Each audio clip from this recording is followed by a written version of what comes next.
we say Allah.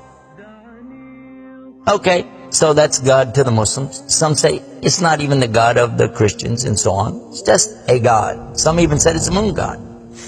But let us now look at the linguistic of the word Allah. It in itself is the beauty of Islam.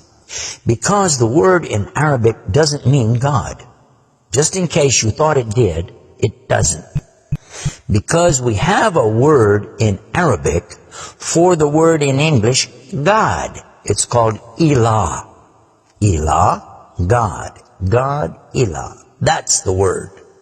But when we speak about the one and only God, the one that's to be worshipped, the God of Adam, the God of Abraham, and the God of Moses, God of Jesus Christ, peace be upon him, and the God of Muhammad, peace be upon him, we're talking about essentially the only God that's worthy to be worshipped. No other God.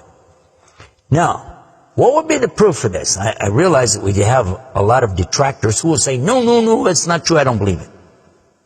Let's get a proof from the English translation of the Bible. That's a good place to start. Around the earth, there are many hotels and motels. And almost every one of them that you go to, there's a drawer beside the bed that when you open it up, you'll find a book in there and you'll take it out. Now, what is that book? And you already know the answer. It's the Bible.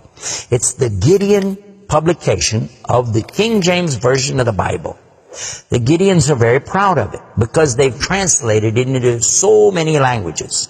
If you'll turn a few pages right in the beginning, you'll find examples of the translation to Chinese and Korean and into Urdu, the language of Pakistan. You'll find it into Tamil. You'll find it translated into Afrikaans language, which happens to be the first. And the second language translated to is Arabiya, Arabic. And there is an example of each one of these languages from the verse in the Gospel of John, chapter 3, verse 16. And you know it very well. For God so loved the world. That's how it begins. And if you look in the Arabic language, the example that they gave in that Bible, it says Allah. Allah. That's what it says. For Allah so loved the world. So if it's not the same God, then why? All over the entire earth, everywhere I go, I find this exact same word being used in the Bible of the Christians. Now you might say, what about the Old Testament? Well, just in case you would like to check it out, you can obtain a copy of this from our website. It's called The Beauties of Islam. Let me spell it out for you. It starts with B, beautiesofislam.com. Go there and see for yourself. The example is right there. Page 1 of the book of Genesis, of the very beginning of the Quran. Page 1 has 17 verses. And there's the word Allah. Alif, Lam, Ha, 17 times. So just as it's the God for the children of Israel in Arabic language, and it's the God for the Arabs who are Christians, it's also the same God for the Muslims. The word is Allah. Why Allah? Why is it important to have this particular word, and why don't we have it in English? Now, I want to come to the etymology of the word. It comes from the word Ilah, and Ilah means God. But God is defined as what? Anything that's worshipped, whether it be something you can see or you don't see. Something you can touch or not touch, something that you can hear or not hear. A God could be anything. A God could be a rock, a stick, a stone, a bone. A God could be something that you can make with your hands. A God can be something you could use your imagination for. It could be a human being. A God could be anything. G-O-D, God could be anything. But there is no word in English for Allah. So when you translate the word Allah to be God, you've actually diminished the meaning of Allah.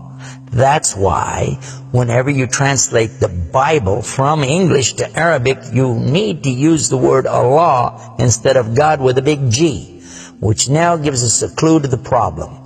In the English language, they only have one word, God. Little G-O-D. It means something worshipped. It could be idols, images, pictures, statues. It could be human beings. It could be anything.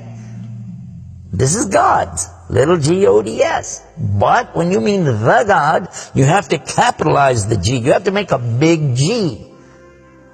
Now, what happens if you're going to start the sentence with the word God? You have to make a big G anyway, don't you? So you wouldn't know if it was God, big God, or God, a little God, just any old God. You wouldn't know. Also, whenever you're speaking to someone, they can't see the letters. So when you say God, which God? What God are you talking about? In Arabic, though, it's clear. When you say Ilah, okay, he's talking about a God. And Allah is an Ilah. But he's also Al-Ilah, the only Ilah. And when you say Allah, this firms it up. And there's no doubt in anybody's mind that you're talking about the one and only God. The word Allah in the Arabic language cannot be made plural. There can't be more than one. Okay, that perfectly fits the unique God of the believers, because there's not more than one. He's only one. There's no God beside God. Second point is this: it can't be made female or male. There's no gender to the word. In Arabic, all the words have gender. All words have gender. But this particular word is only having gender because of the Arabic language, not because Allah has gender. I'll give you an example. It always says like Allahu. This means Allah, He is. But when we say He, it's out of respect for Allah, because Allah is without gender, because He's not like His creation. Not male, not female. Additionally, we find that the examples in Quran, for instance, when Allah is talking about Himself, you'll find it says Nahnu. Nahnu means we. And Allah refers to Himself as Nahnu. He also says khalaqna. He says khalaqna. What does that mean? He's saying that we created. And throughout the Quran you find Allah referring to Himself as we, our, and us. And right away you're going to say, okay, if that's not plural, then what is? In fact, this is the royal we used by a king or a queen when they're giving decrees. We have it in English too, so you can understand. The king says, we decree the following, and he's talking about himself. It's the royal we. Now, I thought about this quite a bit, and I was trying to think, how could I give a better example? After all, most of us, myself included, never met a king, never met a queen, and so I'm not really familiar with that usage. Although it's there, I'm not sure what you're talking about. So then in studying the English language, we find that it's true that we do that when we speak to someone directly. Watch this. When I say, for instance, this cup. Okay. I would say, this is a cup. This is a cup of tea. I would say, this book is. I would say, those artifacts are. Those are. This is. These are. So I'm saying is and are. Did you catch this now? These things are. This is. Now when I speak to a human being, how do I do this? Well, I will say, you guys. All of you are. All of you are. A-R-E.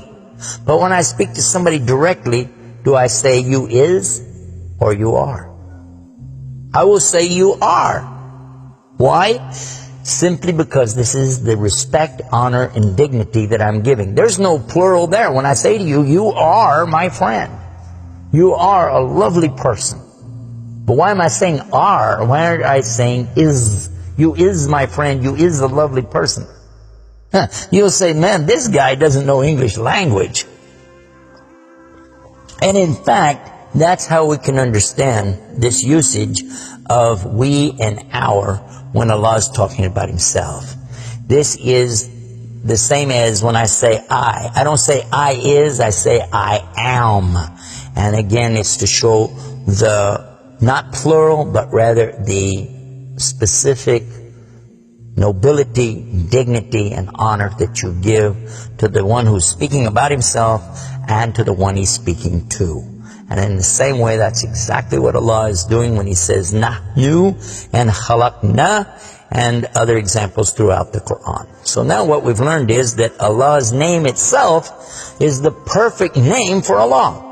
It is something that is so fantastic to describe who He is and who He isn't. The one and only God. There is none other like Him, nothing like unto Him, Allah, and at the same time, the dignity, the royalty, the honor that's due Him is contained in His name. Not like anything else, not male, not female, and yet He is the all Allah, the only God.